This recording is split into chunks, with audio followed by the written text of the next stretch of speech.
parler d'une surprise tout à l'heure. On a le plaisir d'avoir parmi nous Zaya Ziwani. On nous a parlé de son orchestre Divertimento. Je vous disais que je vous proposais d'être un petit peu les musiciens d'un grand orchestre aujourd'hui pour la France des solutions. Et Zaya va nous permettre de vivre un moment assez fort. Vous nous avez expliqué, Zaya, que la musique classique avait vraiment servi pour vous d'épanouissement, d'enrichissement, d'émancipation. Et j'aimerais vraiment vous donner la parole maintenant. Je vous laisse récupérer un petit micro, parce que là, vous allez nous montrer que l'orchestre, c'est un projet humain et collectif. Et voilà, on va jouer le jeu, si j'ose dire, avec vous. C'est vous qui avez la baguette, ma chère Zaya. Merci. Enfin, je ne vais pas avoir la prétention en 10 minutes de faire de vous des grands musiciens et de faire de cette assemblée un grand orchestre symphonique. En tout cas, je souhaiterais vous donner quelques éléments de compréhension de cet univers de l'orchestre symphonique, du métier de chef d'orchestre. Je vous le disais tout à l'heure pour ceux qui étaient présents que pour ma part, en tant que chef d'orchestre, quand j'ai décidé de m'orienter dans cette voie, cette vocation, mon parcours personnel m'a beaucoup aidé à savoir comment j'avais envie d'être chef d'orchestre au XXIe siècle. Voilà, avec à la fois ce désir de partager la musique, de faire partager cette belle émotion, et puis en même temps de pouvoir transmettre, de s'inscrire dans notre monde aussi, et de montrer comment la musique classique, elle n'était pas simplement avec un regard vers le passé, mais qu'elle pouvait être aussi très ouverte sur le monde, en lien avec l'histoire, avec les actualités, en lien avec les autres cultures, avec les autres arts. Et donc, c'est ce que nous essayons de transmettre aux plus jeunes. Et donc, nous avons une démarche pédagogique très importante. Et cette démarche pédagogique qui permet à des jeunes, à leurs familles, à des publics très différents, qui ne s'autoriseraient pas forcément à aller au concert pour plein de raisons différentes, pour des raisons pas forcément que économiques, mais aussi culturelles. Donc justement, d'avoir quelques outils de connaissance qui leur permettent de découvrir ce monde, mieux le connaître pour ceux qui connaissent un petit peu. Et donc, à partir du moment où on connaît mieux justement cet univers, ça nous permet aussi peut-être de mieux apprécier ou de se faire en tout cas un esprit critique un peu plus pertinent voilà, par rapport au moment que l'on va découvrir, la musique que l'on va découvrir. Donc du coup, j'aimerais bien vous faire découvrir justement l'univers de l'orchestre symphonique, mon univers, et que pendant quelques minutes, vous puissiez être immergés dans cet orchestre symphonique que j'essaye de décliner sous différentes formes tous les jours. Alors juste un petit détail technique. Alors non, c'est dans l'autre sens. Ah non, ça doit être ça. Voilà. Ok. Donc, qu'est-ce qu'un orchestre symphonique? Eh bien, écoutez, ce que je vous propose, c'est peut-être, au lieu d'en parler, c'est peut-être pour des raisons assez évidentes de place. Je ne suis pas venue avec mon orchestre symphonique de 80 musiciens aujourd'hui. Donc, j'espère avoir l'occasion de vous accueillir à certains concerts. Mais en tout cas, je vous propose d'en écouter quelques secondes de musique pour vous immerger dans cet univers. Merci.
Merci beaucoup. Alors, vous avez pu en effet voir un extrait d'un concert, donc la danse bacchanale de Camille Saint-Saëns. Camille Saint-Saëns, qui est un compositeur français de la période fin 19e siècle, début 20e siècle, dont je vous parlerai un petit peu plus tard et que j'apprécie particulièrement parce que c'est aussi un des compositeurs qui s'est beaucoup nourri d'une rencontre avec une autre culture, et notamment celle d'Afrique du Nord et particulièrement l'Algérie.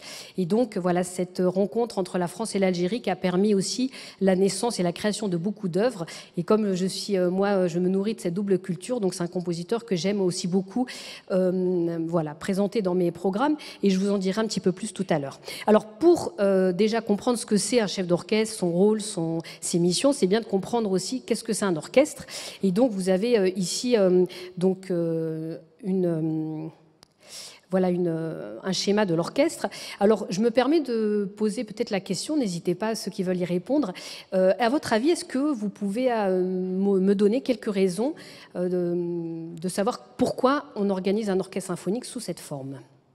Comment sont placés les musiciens ? À votre avis, est-ce qu'ils se placent comme ils souhaitent, comme ils le veulent ou pas ? Est-ce qu'il y aurait quelqu'un qui aurait des idées ? Pardon ? Non, alors c'est pas du communautarisme, enfin un petit peu, mais je vais vous raconter pourquoi. Alors, on parle de fréquence, oui ? Alors, en effet, il y a une histoire de puissance, en effet, donc une des raisons tout à fait, c'est qu'en fonction de la puissance des instruments, eh ben, on le place d'une certaine façon, donc comme vous pouvez le voir, les percussions au fond et la famille des cuivres, à savoir trompette, trombone, tuba.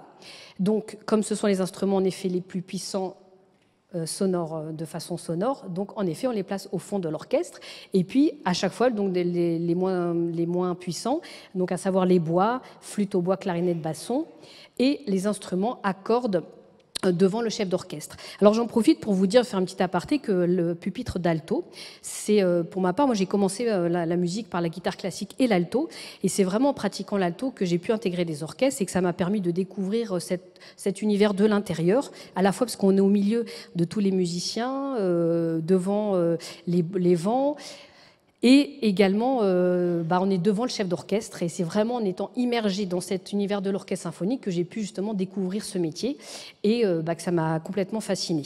Mais j'y reviendrai un petit peu après. Est-ce que vous avez d'autres idées ? Oui ?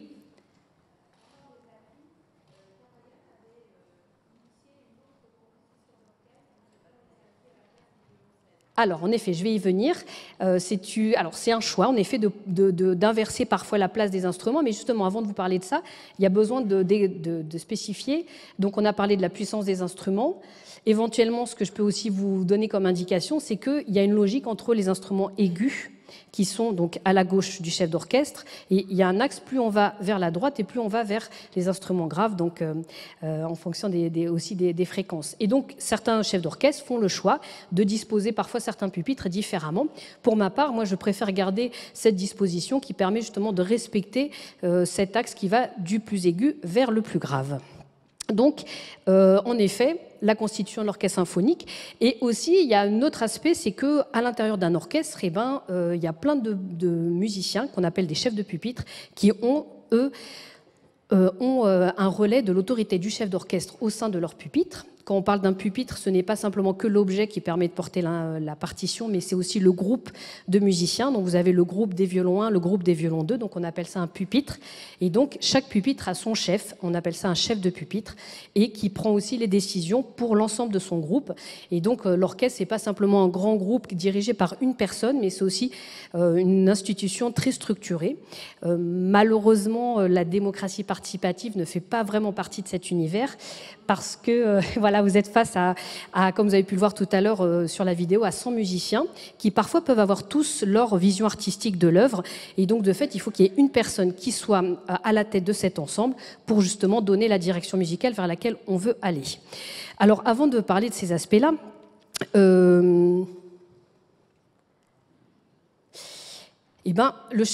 pour que ça puisse se faire, il y a en effet un support que sont les partitions qui sont utilisées par les musiciens.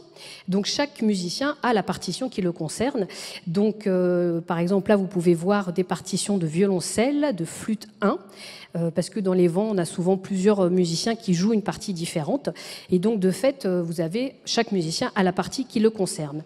Et il y a une personne qui a la partition de tout les musiciens, c'est évidemment le chef d'orchestre, et sa partie, on appelle ça un conducteur. Donc c'est pas pour rien que le chef d'orchestre conduit son travail, conduit un orchestre, et le conducteur du chef d'orchestre, c'est la partition où est regroupée toutes les parties. Alors il y a toujours une logique dans les conducteurs, c'est toujours classé par famille d'instruments, on en a parlé tout à l'heure, donc avec les bois là-haut, flûte, hautbois, clarinette, basson. Ensuite les cuivres, cor, trompette, trombone, tuba. Ensuite les percussions. Parfois, si on a d'autres instruments comme le piano ou la harpe, et avec les cordes en dessous. Alors, pour les enfants, c'est important de bien comprendre ça parce que souvent, on les place à des endroits bien spécifiques dans l'orchestre. Il y en a certains qui ne comprennent pas pourquoi ils sont au fond, d'autres qui ne comprennent pas forcément pourquoi ils sont devant, pourquoi certains sont plus amenés à jouer des parties mélodiques, c'est-à-dire celles qui sont chantées, d'autres à assurer plutôt une mission rythmique. En orchestre, il y a plein de missions différentes, mais chacun a une place aussi importante que l'autre, même si on est plus ou moins exposé. Et c'est important aussi dans ces projets où justement c'est important de faire ensemble, de vivre ensemble, de bien se connaître, de bien s'écouter, de bien écouter les autres, de comprendre justement ces logiques-là. C'est pour ça que je vous en parle aussi.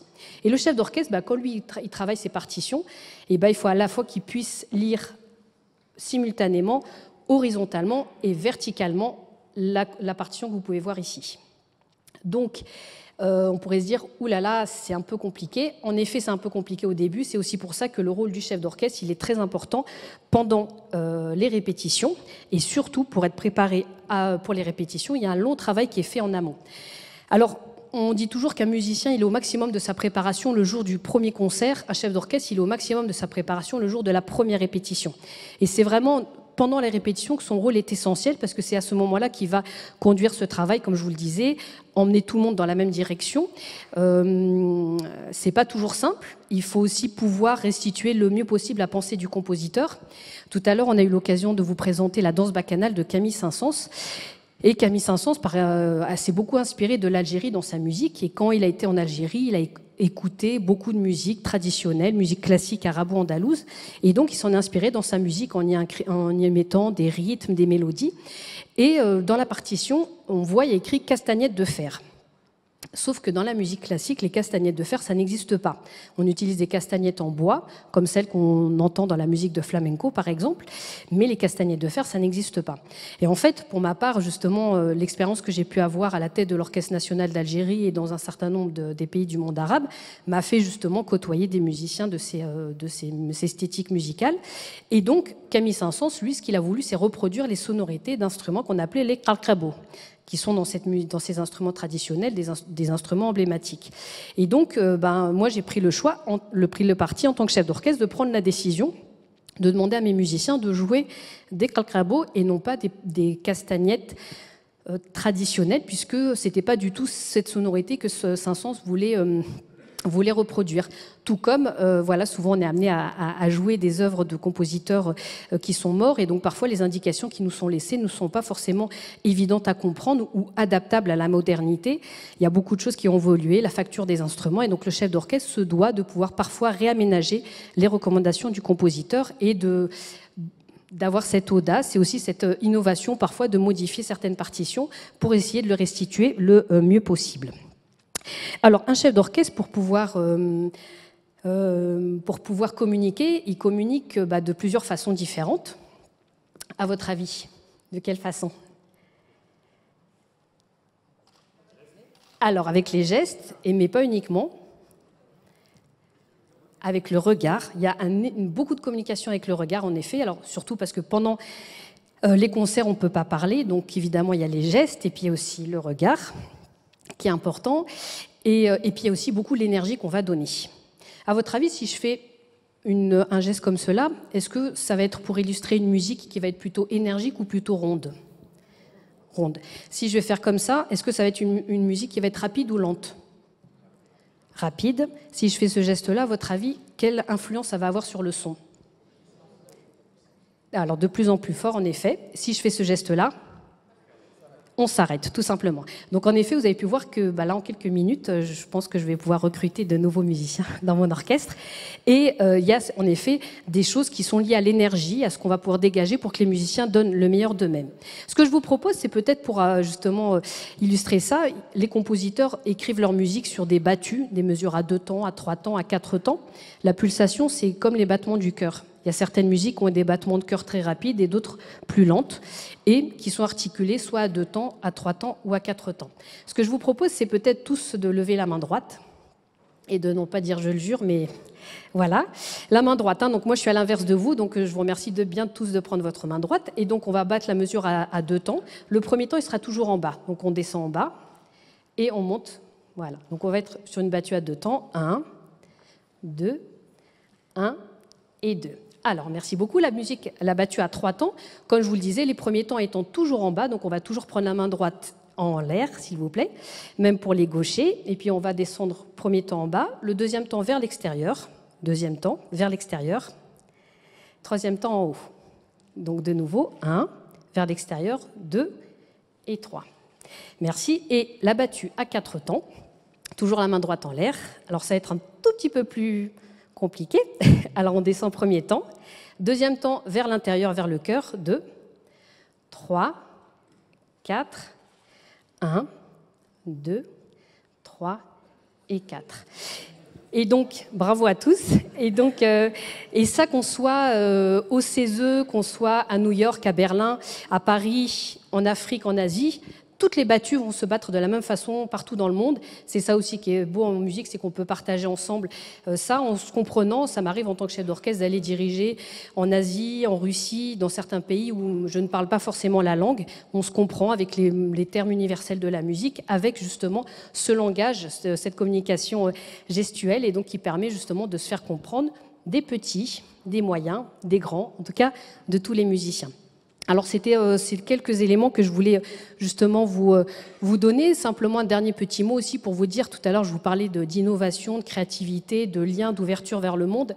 Cet orchestre symphonique Divertimento que j'ai créé il y a 20 ans avec mes musiciens, on avait envie justement de lui donner une identité artistique spécifique, parce que quand vous évoluez en région Île-de-France, où il y a déjà beaucoup d'orchestres qui existent, des orchestres qui viennent de partout dans le monde, et ben, il y a aussi des idées différentes à trouver, et puis arriver à fédérer justement des publics et des musiciens autour de ce projet. Et donc on a souhaité justement valoriser le patrimoine musical européen, français, parce qu'il est riche et il fait partie de notre histoire, mais aussi de le mettre en perspective avec d'autres musiques, avec d'autres cultures, avec d'autres œuvres, de faire appel à des jeunes compositeurs. Et c'est comme ça qu'on essaie de faire en sorte que notre orchestre soit justement soit un peu plus innovant, créatif et fasse partie de notre monde. Et donc je suis ravie en tout cas d'avoir pu vous en présenter quelques aspects. Et puis, si un jour je tombe malade, je demanderai à la France des Solutions de vous contacter pour que l'un d'entre vous puisse me remplacer. Merci. Merci mille fois, Zaya, de nous avoir transmis cette langue, ce langage universel. On a très envie de venir vous voir et de vous applaudir sur scène avec votre orchestre. Vous saluerez en effet tous les membres de votre orchestre. Mille merci. Merci à tous. Merci beaucoup. Merci beaucoup.